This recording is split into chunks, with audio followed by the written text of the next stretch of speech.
More than any other, Mark Twain wrote nostalgically of the Mississippi River and its many tributaries. In 1896, he wrote, "It is not a commonplace river, but on the contrary is in all ways remarkable. The majestic, the magnificent Mississippi, rolling its mile-wide tide along us, shining in the sun."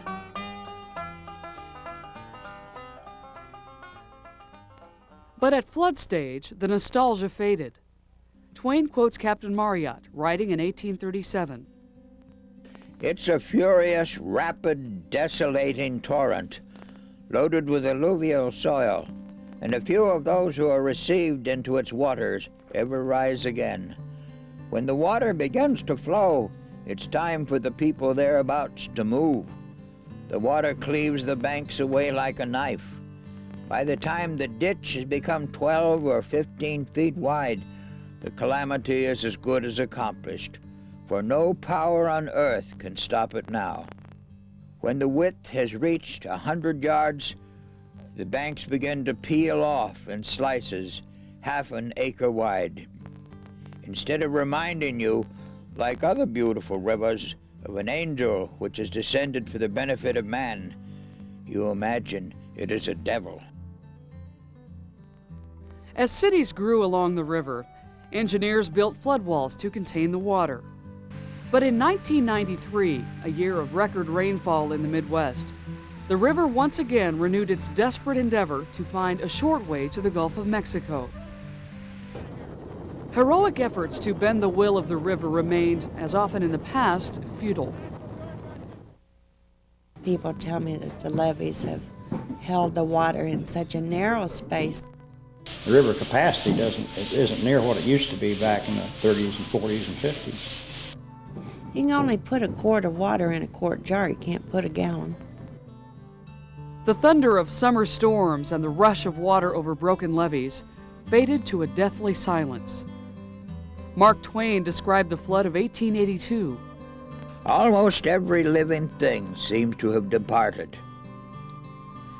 and not a whistle of a bird or a bark of a squirrel can be heard in the solitude." 111 years later, witnesses commented on the same silence of despair.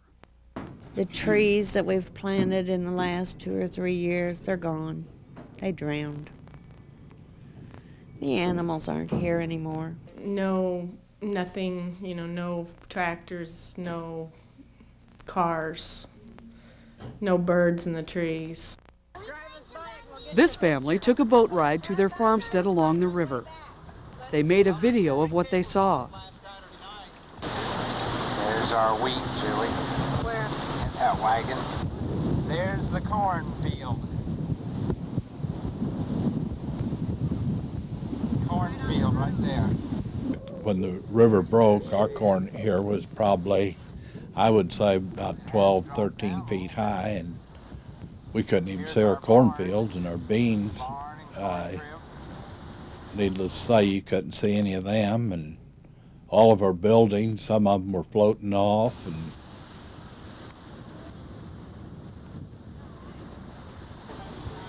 the barn is splitting right here. We all got out of the boat on the roof of the house and went in through an upstairs window. And it was really a strange experience to walk in the upstairs of the house with water to the ceiling below. A shot out of Julie's window. You can see the porch roof, front porch roof. There's the water right there. Pretty good, strong current.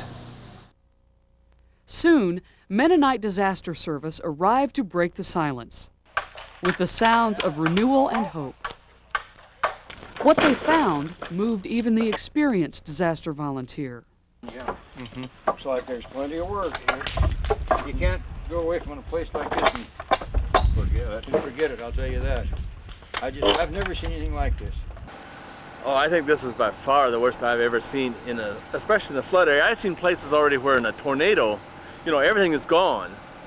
But that's almost easier than this is. This here, the house is there, what do you do? And a lot in the foundation, there are also foundations that are well beyond repair. There's probably 6 or 8 inches of mud on most of the places. And so I think it's way the worst thing that I've seen. MDS volunteers were not yet finished with rebuilding after Hurricane Andrew in Florida, one of the most costly disasters ever to hit the United States. The extent and nature of that disaster challenged MDS to rethink how they responded to such large disasters. We were at one point, not too many years ago, one of I think only 3 major church organizations that did reconstruction. Now we went down to Homestead and we found we were working with something like 200 other voluntary agencies, not all doing construction, but that many. There's a lot of competition out there.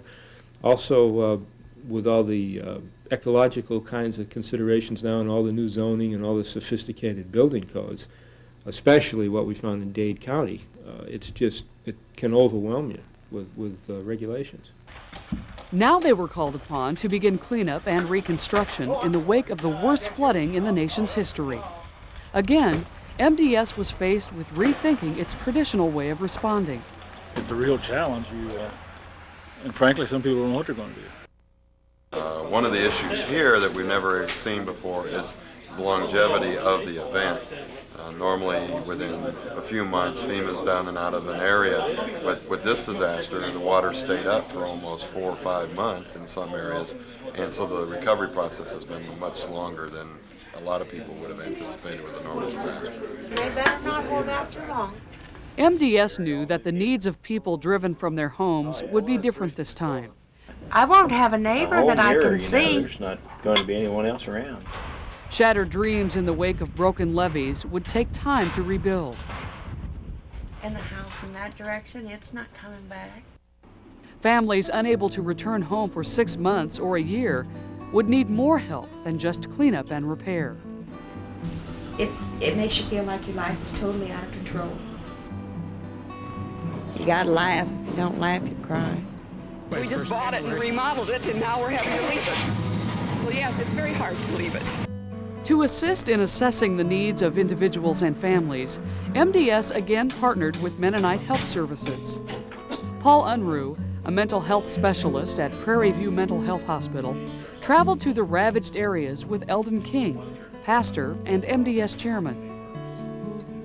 In both the victims of direct flooding as well as the victims of the saturated farms, we found a surprising amount of despondency and even of depression. Get ready and get mad, kick the wall, tear your hair out, take a ball bat to somebody maybe, if you want to get hostile. It was a normal grief process where you go through the anger, you go through the hurt, you go through the crying. You just need someone that'll talk to you and listen and try to communicate. That's what I've felt that I've needed the most. The recommendations of this team are still being implemented. In the future, MDSers will work with the new awareness of the importance of meeting the emotional needs of people, as well as their physical and spiritual needs. This new awareness fits well with the role of a maturing MDS.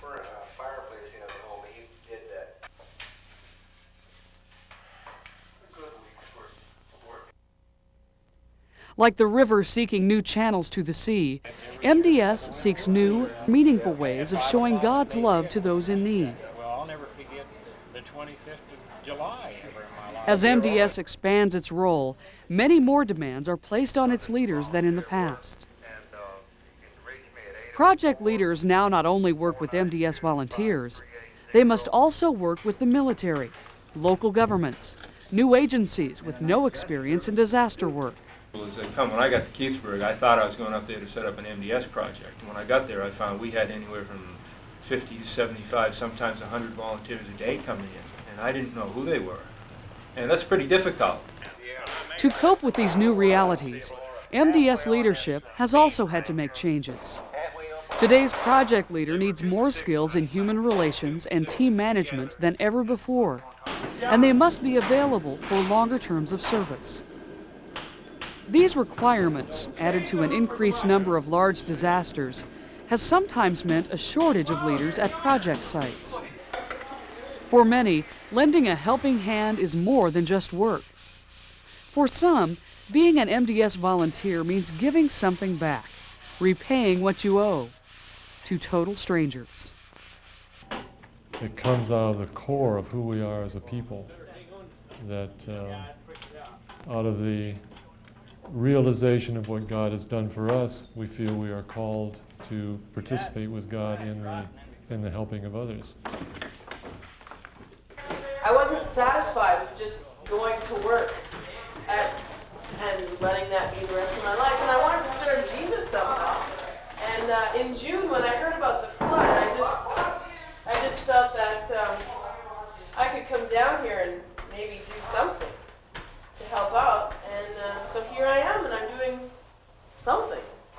So anyway, so we're having a really good time. I didn't really know what to expect. I've seen stuff on the news and houses, but it's really a lot worse than I thought it would be. These students from the Iowa Mennonite School in Kelowna, together with some of their teachers, traveled 30 miles north to help out their neighbors in Iowa City. Most people know the story of the Good Samaritan, and the Good Samaritan seen a need, and he asked no questions. They're doing a terrific job. What a good group of kids. I mean, they've come in here with tons of energy and they're affable, and I've never seen a better crew. A lot of people in our school were on the receiving end, and so they knew how it felt to get help, and they wanted to go out and pay back a little bit. At Christmas time, some of the people these students assisted wrote MDS notes of thanks.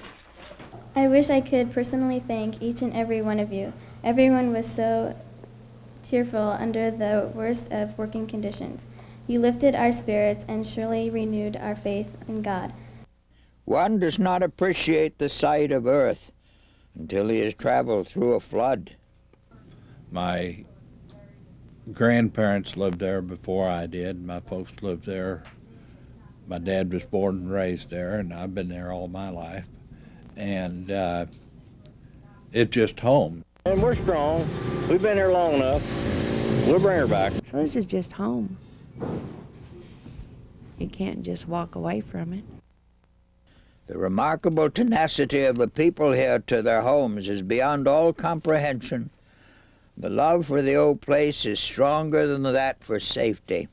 There's disasters all over the world. This is just the first time it's happened to us. The help is available if you can make the right connections. And apparently we've made the right connections with MDS.